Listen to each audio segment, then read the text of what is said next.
นักบ่นี่ก็ยังยากเลยเนาะเราFCเป็นห่วงเด้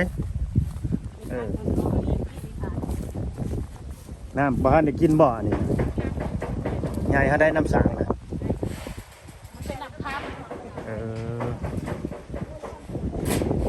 เป็นน้ำคำ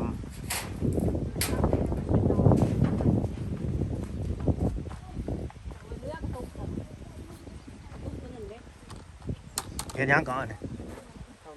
สบายดีเอามัน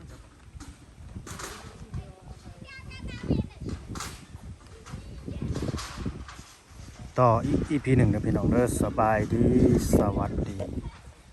พ่อแม่พี่น้อง FC ที่หักแพงเบิร์ดสุขเบิร์ดเนาะคลิปนี้ก็ยังอยู่เพื่อนนางแดงนี่แหละเนาะตอนนี้นางแดงไปตักน้ำสางพี่น้องนะตักน้ำกินเนาะเมื่อก่อนนี่ผัวไปตักวันนี้เมียไปตักหลายคนก็ยังบ่ได้เบิ่งคลิปเขาพานางแดงไปหาหมอเมื่อก่อนนี่มานั่งเป็นหยังเป็นโรคไทรอยด์พี่น้องไว้ภาษาไทยเป็นโรคไทรอยด์เนาะภาษาลาวก็สิว่าข้อเพาะหรือว่าข้อเดียงอะไรแต่ว่าบ่เป็นผิดเนาะการหมอเพิ่นว่าบ่เป็นผิดเด้อตัวนี้เด้อแค่ให้ยาบำรุงมากินซื่อๆเนาะบ่ได้ให้ยาแบบว่ารักษาเกี่ยวกับโรคเพราะว่าลูกนางยังกินนมอยู่หมอก็เลยบ่แนะนำให้กินยานั่นเนาะเป็นไทรอยด์ธรรมดาเด้อพี่น้องเด้อเนาะบ่ได้มีหยังน่าเป็นห่วงเบิดว่าแต่ว่าข้อนี่มันสิใหญ่ขึ้นเรื่อยๆปีหนึ่งมันก็สิใหญ่ขึ้นปีหนึ่งสิใหญ่ขึ้นถ้ามันใหญ่นี่จะไปปาดอะไรคือไปปาดไปผ่าตัดนั่นแหละเนาะใหญ่จะไปผ่าตัดคือครับสิได้ผ่าตัดผู้ใดอันนี้ก็ดี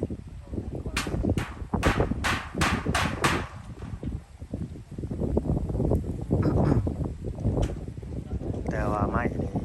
ก็สิได้ให้กบพี่น้องเนาะสิได้ให้สร้างมาไปกบก็สิมากบอยู่บ้านเพิ่นบ่หรือสิไปกบในเรือนนั่นพ่อแม่บ่าวแต่งเนาะ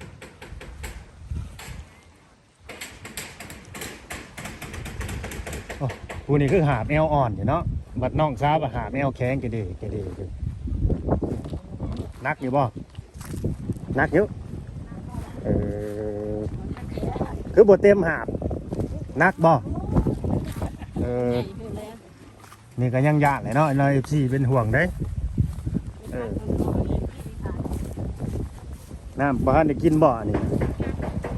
ใหญ่เขาได้น้ำสั่งนะเป็นน้ำคเป็นน้ำคำ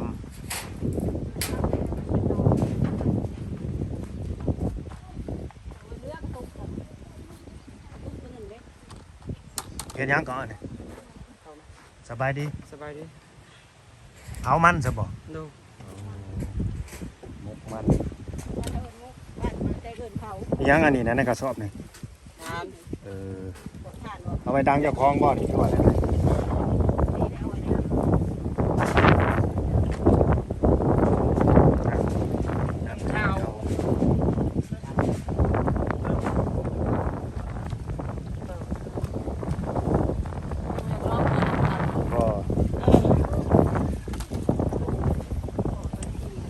จะเป็นอะไรเนาะ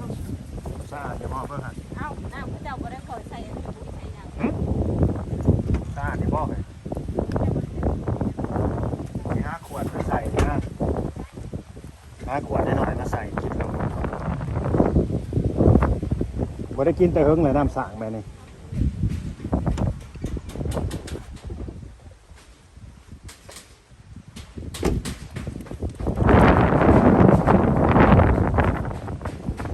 ลองเบิ่งก่อน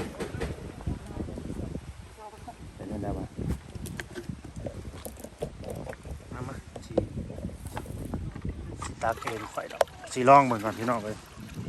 จะมีตะกี้กะเล่บ่จักนี่ก็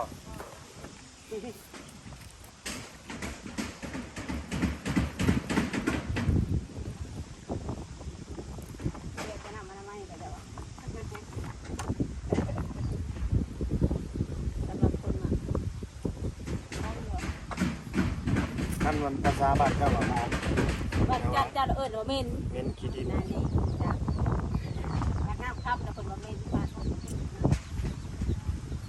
กินน้ำแบบนี้เลยเฮ็ดให้สะท้อนอดีตไปผู้ประมาณ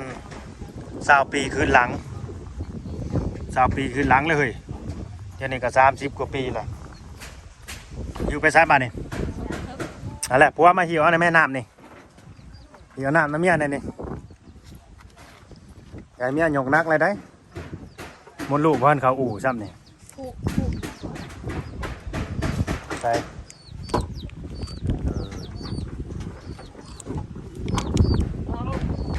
สร้างใหญ่บ่เข้าไปตัก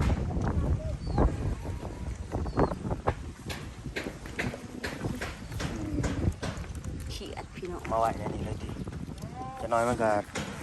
มีแนวมาขวดได้เลยลูกนอนบ่ขึ้นเทิงบ่ขึ้นเทิงกัน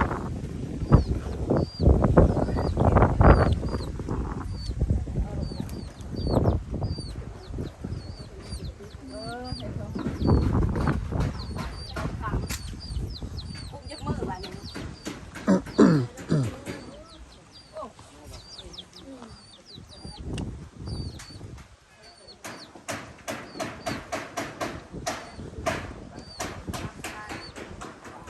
เดี๋ยวเขาซื้ออะไรมาพวกขนาดนี่พวกบานพงบานผับพวกกุ้งพวกกรบานผับอยู่นี่เบิดนี่แหละซื้อมาไว้ให้สั่งเลยเพราะว่าสั่งไว้เนาะอืม สเต็ก มา อย่าไปนั่งยิงอันฮักลงแล้วก็ทำให้เขาเบิ่งน้ำใบทำ โอ้ยังดีเลยเบิดแพงได้เบิด400,000 ปลายเบิด400,000 ปลาย แพงยังบุแพง คิดว่าสิบ่ ยั เบิ ง ดหลา เป็ ย นแส ปาน น ใด ทราย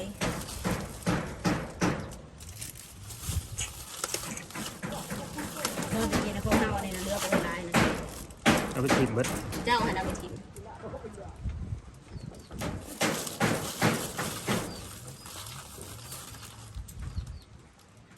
เดี๋ยวจะเอาไปกินหมูมันแพงเอาคือหลายเดี๋ยว ฮู้อยู่บ่ยกเสาเฮือนนั่นเอื้อยมื้อนี้น่ะนางแดง เขาบอก ไปมาแล้วบ่ไปอยู่บ่ได้ไปแสดงความยินดี เขาบอกอยู่บ่ เขามาบอกคือบอก ไปมาบ่บอกเฮิงอะไร เขายอมเลยสาวกู เออคือแดดแท้เคยเขาไปนั่งผู้เขาไปนั่งอยู่ในผู้ ไอ้น้องว่าเร็วแล้วหรือว่ายอมเงินเร็วแล้ว เขาย่อแต่เช้าเนาะ ลูก 10 คนมาย่อน่ะ ดู ขนาดบ่าวลาวยังบ่ได้ฮอดซ้ำนี่ จน4 โมงแรกเลย ยังบ่ทันได้ฮอดซ้ำ ไปได้นะคะก็หอดอยู่ ก็บ่เป็นหยังดอกพี่น้องเอ้ยเนาะเขา เขา ยก เขาก็ยกลงมันไม่ยาว ดีบ่ดีจะสิไปบ่ทันสร้างซะมาจักนี่เดี๋ยวสิไปอัปเดตให้เบิ่งอยู่เป็นจังได ก็ชิม เออ อันนี้บ่าวลาวก็สิมาแจ้งเด้อแจ้งผู้ใหญ่ใจดีเพิ่นฝากเงินมา ที่ว่าฝากเงินมาล่าสุดนี่แหละมาซื้อไม้ที่เหลือแล้วก็สังกะสีแล้วก็พวกนี่แหละนี่พวกก้อนพวกไปสังเล็กๆน้อยๆเนี่ย ชื่ออันนั้นอยู่ แล้วก็ฝากเงินมาเพื่อสิจ้างเขาไปกบใหม่อีกนะเป็นฝากมาล่าสุดนี่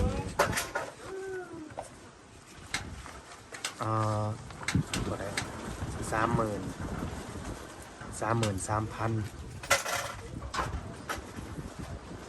33,600 บาท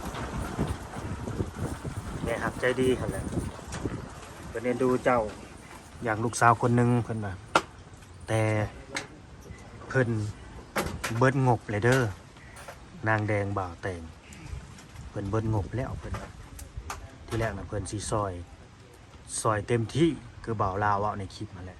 บาทนี่แหละเพิ่นดึงงบตัวนั้นไปซอยเอื้อยเจ้าหั่นเด้เพิ่นไปเห็นคลิปเอื้อยเจ้าก็เลยดึงงบตัวนั้นไปซอยเอื้อยเจ้านี่งบที่ไปซอยเอื้อยเจ้านี่ก็40,000 กว่าบาทที่แรกเพิ่นน่ะเพิ่นสิเฮ็ด ห้องครัวให้แล้วก็เฮ็ดห้องน้ำในงบจำนวนนี้หั้นนะแม่นแล้วเบิดเพิ่นบาท งบเบิด มีแต่ซอยเฮ็ดเรือนแล้วก็เบิดงบประมาณเพิ่นว่าก็บ่เป็นหยังเนาะเฮาก็สู้ต่อไปเด้อบ่าเห็นบ่บ่าวแต่งสู้ต่อไปหาต่อไป เพราะว่าเพิ่นตั้งงบเพิ่นไว้ผู้ใหญ่ใจดีนะเพิ่นตั้งงบเพิ่นไว้แต่ละปีน่ะเพิ่นเป็นคนมักทำบุญ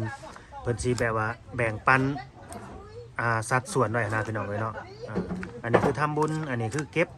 อหยังประมาณนี้แล้วเมื่อก่อนเพิ่นก็ทำบุญกูปีเพิ่นทำบุญนำแบบว่าเพิ่นทำบุญนำวัดนำว่าน้ำพระนะแต่ที่นี่เนี่ยพระนะเพิ่นจักเป็นหยังแหละเพิ่นบอกนะเพิ่นก็เลยเอาเงินในส่วนนั้นแหละมาซอยเจ้าบาทนี่เด้อเพิ่นเอาเงินในส่วนที่เพิ่นทำบุญมาซอยเจ้าเพิ่นก็ว่าเพิ่นก็สิเบิ่งไปเรื่อยๆแล้วถ้าว่ามีเคสอื่นอีกปีหน้าปีในของเงินส่วนที่เก็บทำบุญเด้เพิ่นก็สิซอยอีก คือปีนี้นะเบิดแล้ว ปีนี้นะเบิดแล้วงบ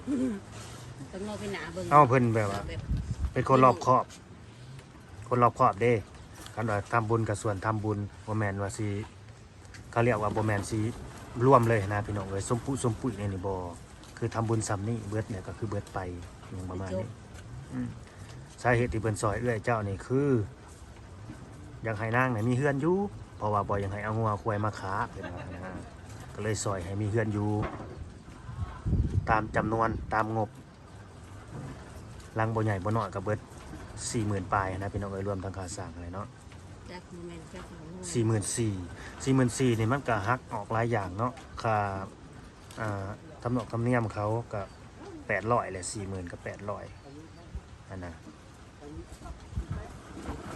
บาลาวก็บ่จังแน่สิว่าได้มีแต่ขอบคุณเพิ่นนั่นแหละที่ว่าเพิ่นได้เมตตาเพิ่นได้สดสวยมาซ้ำนี่นะแบบคือแบบเพิ่นซอยมาให้มันแล้วนะเฮือนเฮาได้ขึ้นอยู่อันนี้เฮือนหลังใหม่ถ้าเกิดว่ามี FC คนอื่นบัดนี้เนาะมี FC คนอื่นเพิ่นอยากสมทบช่วยเหลือเข้ามาเพิ่มเติมก็ได้เด้อพี่น้องเด้อแบบเฮ็ดเรือนครัวให้เขาหรือว่าเฮ็ดห้องน้ำให้เขานะพอได้สะดวกสบายในการใส่ชีวิตต่อไป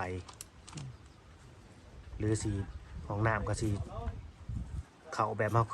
คยใส่ต่อไปบ่หรือว่าจังใดอันนี้ก็ได้ฮักคือว่าแถวนี้มีคนมีห้องน้ำอยู่บ่บ่มีไผมีเลยบ่แถวนี้เนี่ยคือสมมุติเจ้ามีเขาสิบ่มาขอเข้านำบ่ซะขอบ่ เดี๋ยวเฮือนใกล้กันเนี่ยนะ พี่น้องเนี่ยนี่นะแบบเพื่อนบ้านเนี่ยนี่นะแบบนี้แหละบางที่แบบมันนั่นแนวใดเขาเรียกว่ามันฉุกเฉินเนี่ยนะมันก็ต้องห่วยขอเขาได้เด้ออย่างประมาณนี้แหละเฮ้ย ตอนนั้นในบ้านใหญ่เขายังเคยมีไปของน้ำ เนาะ ส่วนมากเขามีแต่เขาป่า เขาก็เลยแบบอยู่กันเหมือนคือบ้านเฮาแตะกี้หั่นแหละบ่ค่อยมีห้องน้ำแต่ซุมื้อนี้มีปูหลังคาได้บ่มีบ่ได้ตะกี้กับหัวเขาป่า แม่นๆอันนี้เจะน้อยบ่าวลาวสิเว้าให้เบิดซะเนาะงบประมาณที่เป็นซอยมานี่จะนำเพิ่นสิว่าเอ้าคือเว้าแต่ซ้ำนั้นเป็นซอยมาก่อนหน้านี่นะเพิ่นโอนเข้ามาน่ะ 20,000 บาทที่ว่ามารวมแบบซื้อใหม่แล้วก็บวกค่าสร้างนำนะ 20,000 บาท 20,000 บาทนี่เพิ่นบอกบ่าวลาวว่าเจ้าก็ฮักเอานะเลยเด้อค่าน้ำมันเจ้าเพิ่นว่าแต่เพิ่นบ่ได้บอกชัดเจนว่าให้ฮักเอาเท่าใดหั่นนะเนาะ 20,000 บาทและรวมทั้งหมดทั้งมวลนี่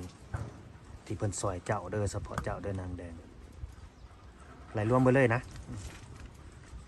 ก็เป็น 33,600 บาทเฮ้ยบ่แม่น 50,000 พี่น้องเอ้ยนี่เนาะเฮาก็บวกผิดเนาะ 20,000 บวก29,600แล้วก็มาบวกอีก 4,000 นะก็เป็น 53,600 บาทเด้อก็หักค่าทำนอกทำเนียมเขาได้มื้อละ200 บาทก็เหลือเท่าใดก็ตามนั่นแหละพี่น้องเอ้ยบาทนี่งบเฉพาะนี่ไร่นี่อยู่ข้างล่างนี่ 44,000 บาทแล้วเงินเราทั้งหมดทั้งมวลเดี๋ยวสิซอยเข้ามานี่นะคือเพิ่นตั้งเป้าไว้ว่าอยากซอยเจ้าหั่นแหละให้ได้ทุกอย่าง มันก็ตกอยู่แสนปลายแล้วแสนปลายหน่อยๆพี่น้องเอ้ย53,000 ตัวนี้40,000โอ้ยยังบ่ฮอดแสนนี่ว่ะเกือบหน่อยหนึ่งยังบ่ฮอดแสนเด้อพี่น้องเด้อเกือบจะฮอดแสนแล้วสิเหยียบก็หลักแสนบาทเลยเนาะอันนี้บ่าวลาวสิไล่ให้ละเอียดเลยเนาะมันชัดเจนไปเลย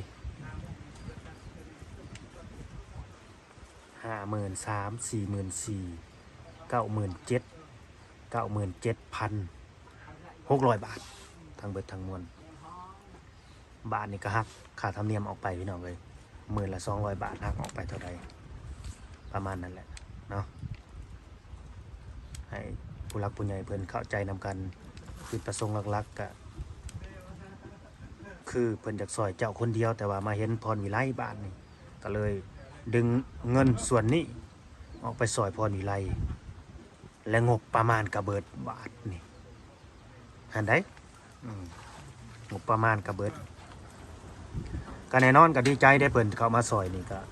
แบบว่าเสือเป็นสปอนเซอร์ใหญ่ก็แม่นนะแบบเป็นซอยมาเป็นก้อนนะพี่น้องเอ้ยก็เลยแล้วไว้แต่ถ้าว่าเ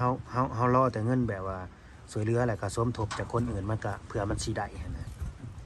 เผื่อมันสิได้แต่ละบาทแต่ละสตางค์นะร้อยหนึงก็ยังเหิงเราต้องใส่ กว่าสิได้ จะน่าเฮือนจนแล้วสร้างค่าสร้างยังบ่พอ บ่าวลาวนี่แทบเป็นหืดคออันยังเกาะเขาเรียกว่าคอขึ้นหืดเลยแบบ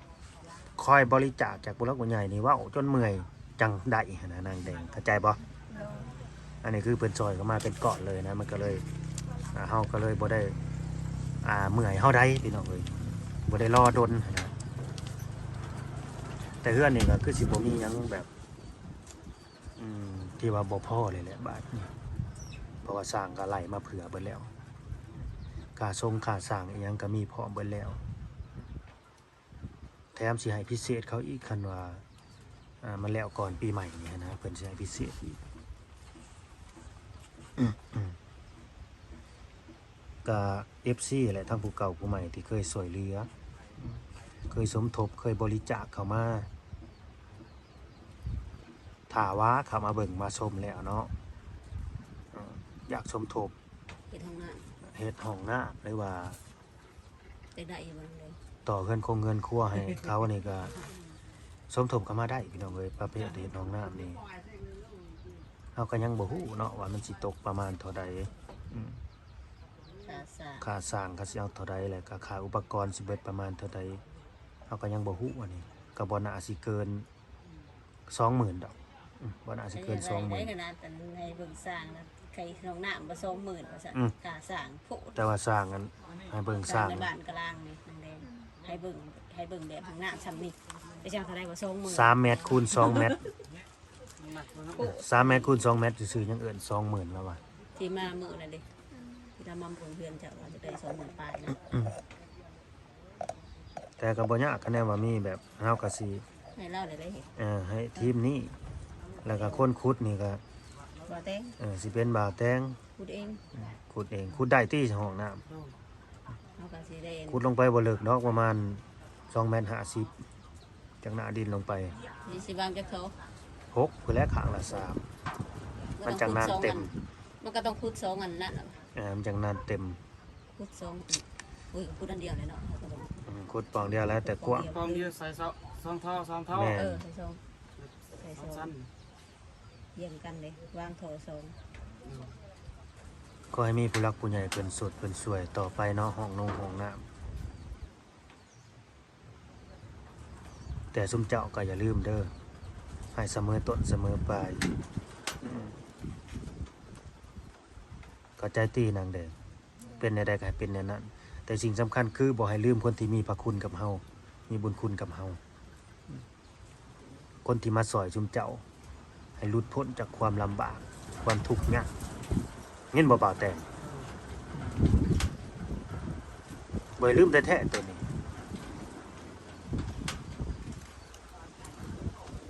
สงสัยที่ถาม คุยกับเจ้านะคะสิ จะคุยหยัง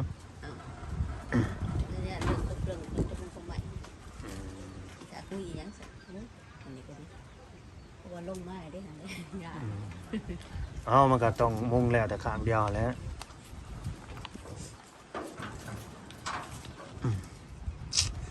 พี่น้องเอ้ยเนาะสำหรับคลิปนี้ก็วางไว้ FC แล้วก็ผู้รักผู้ใหญ่หลายผู้หลายคนที่ติดตามนะสิเข้าอกเข้าใจเด้อพี่น้องเอ้ยเนาะนะสิเข้าใจและเรื่องเพื่อนนี่ก็ดีใจนั่นแหละสิออกมาแบบใดก็ตามแต่ที่บ่ตรงแบบ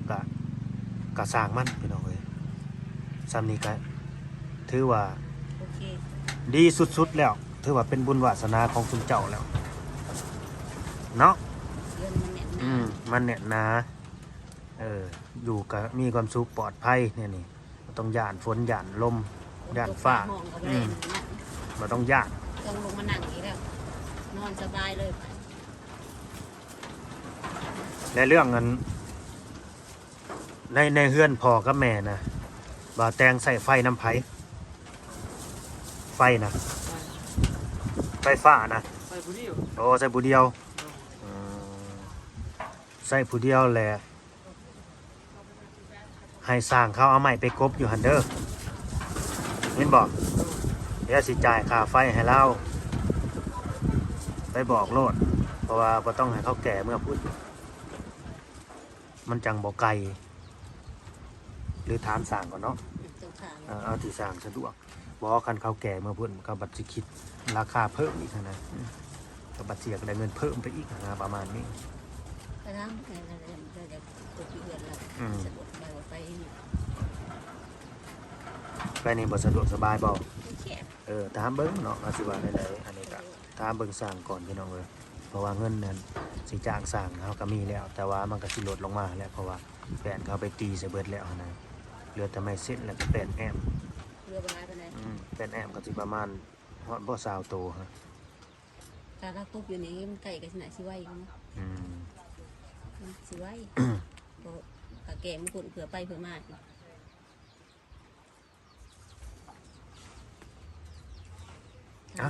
เอาสิได้จบคลิปนะขอบคุณผู้ใหญ่ใจดีเพิ่นแม่ใหญ่ใจดีหั่นแหละแล้วก็ผู้รักผู้ใหญ่เบิดสุขุสุคนที่สวยเหลือเข้ามา จนให้ซุมเจ้ามีทุกวันนี้น้องมือขึ้นขอบคุณผู้ใหญ่ใจดี ผู้ใหญ่ใจดี ทุกคน ทุกคน